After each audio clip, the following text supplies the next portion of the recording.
Congressman Jamie Raskin from Maryland's beautiful 8th Congressional District. Hello to all my wonderful constituents and our friends from around the state and the country. This is the week of our congressional elections across the country and also state and local elections here in Maryland.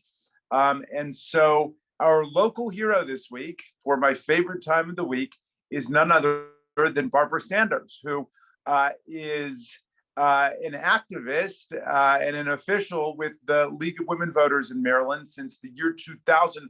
Before that, Barbara was a reference librarian for the U.S. Information Agency in the Department of State, where she focused on elections and governmental process for explaining to the rest of the world how America gets things done.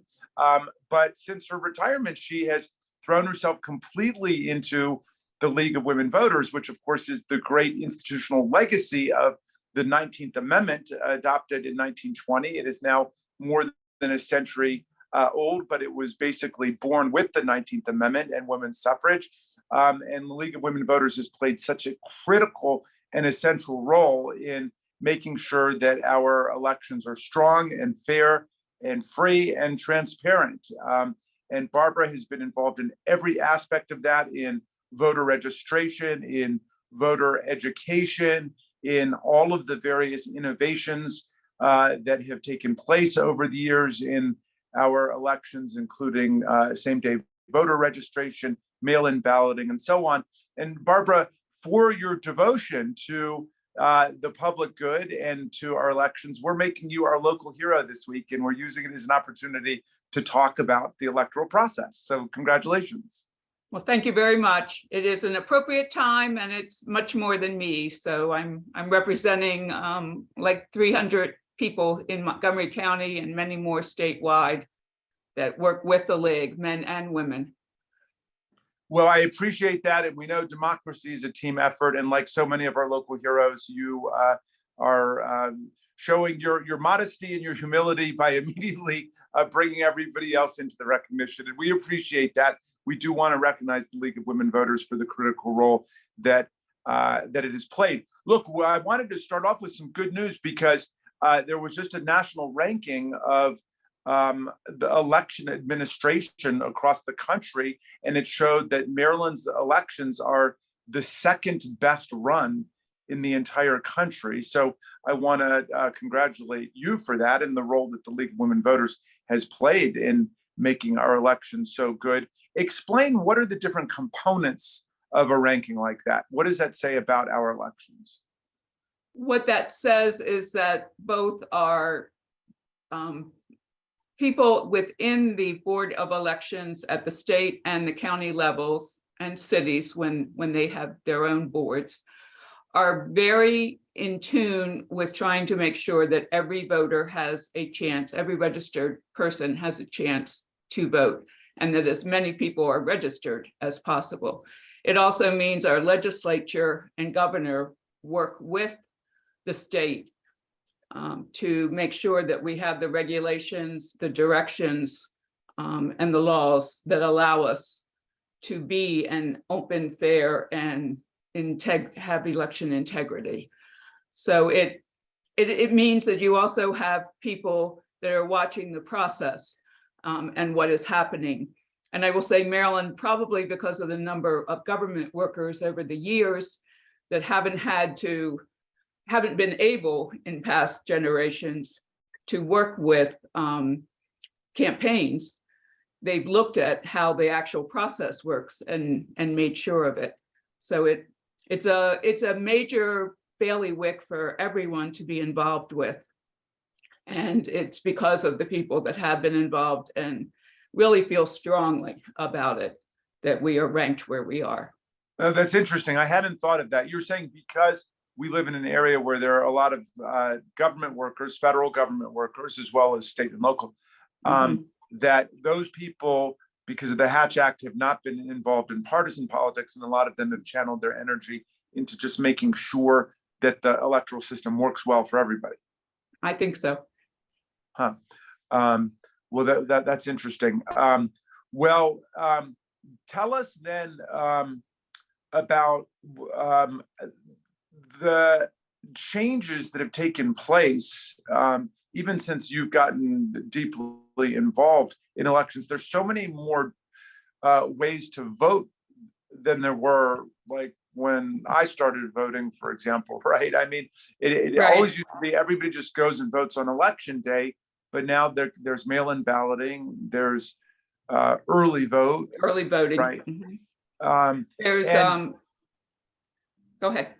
well, but so I was just wondering, what has that given a lot more Marylanders and Americans the opportunity to participate now?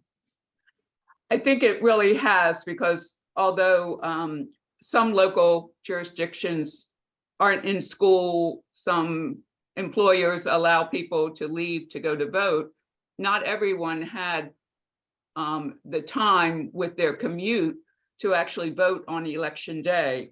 And our absentee ballots were literally absentee in the beginning of the 2000s, that you had to give a reason as to why you could not show up at the polls. That has now gone away. You just have to be a registered voter to apply for what is now called a mail-in ballot.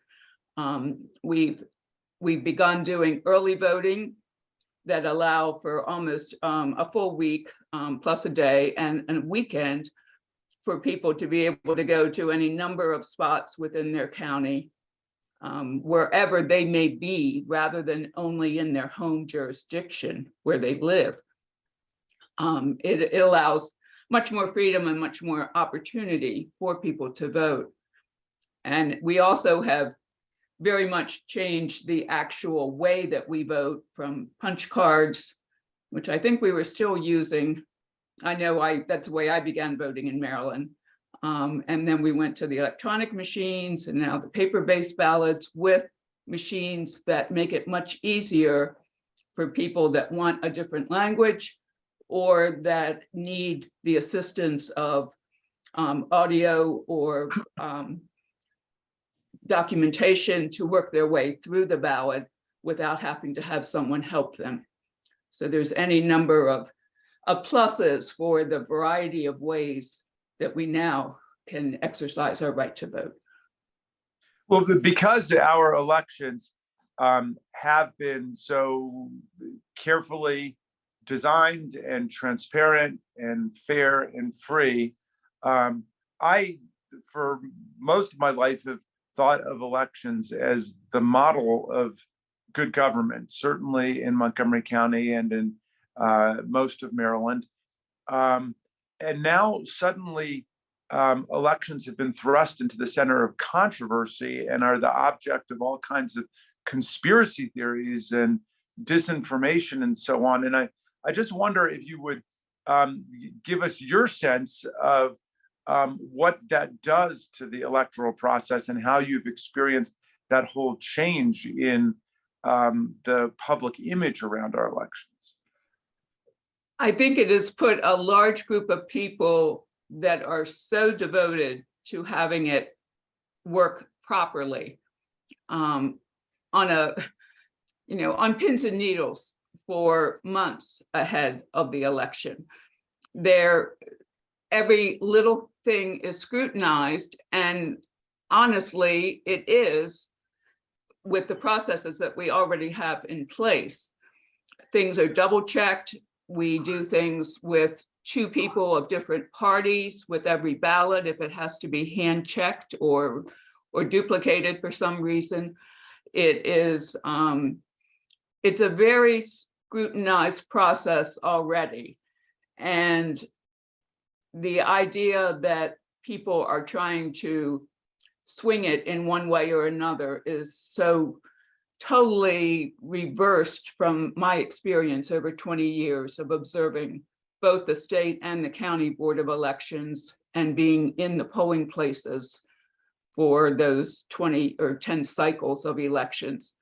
It just is, it's very disheartening, but it's also heartening to see young people being willing to come out and serve as judges and be involved in the process. The whole program that Dr. Zelaya began in Montgomery County to have students involved in the process from 6th grade on was just, it was a lot of fun to be a part of those initial training sessions.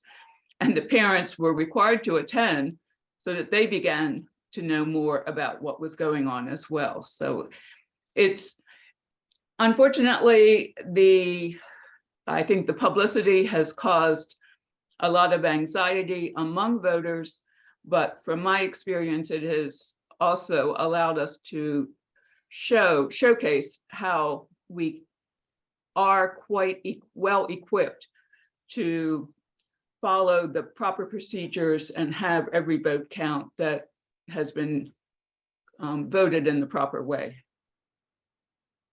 Well, I appreciate that so much, Barbara.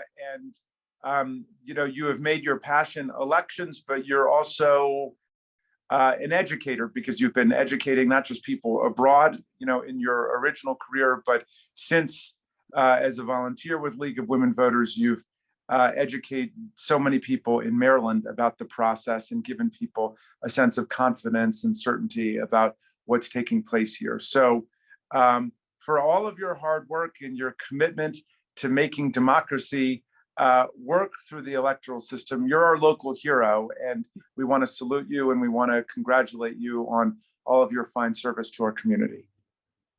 Thank you very much. And if you need any election information, vote411.org online.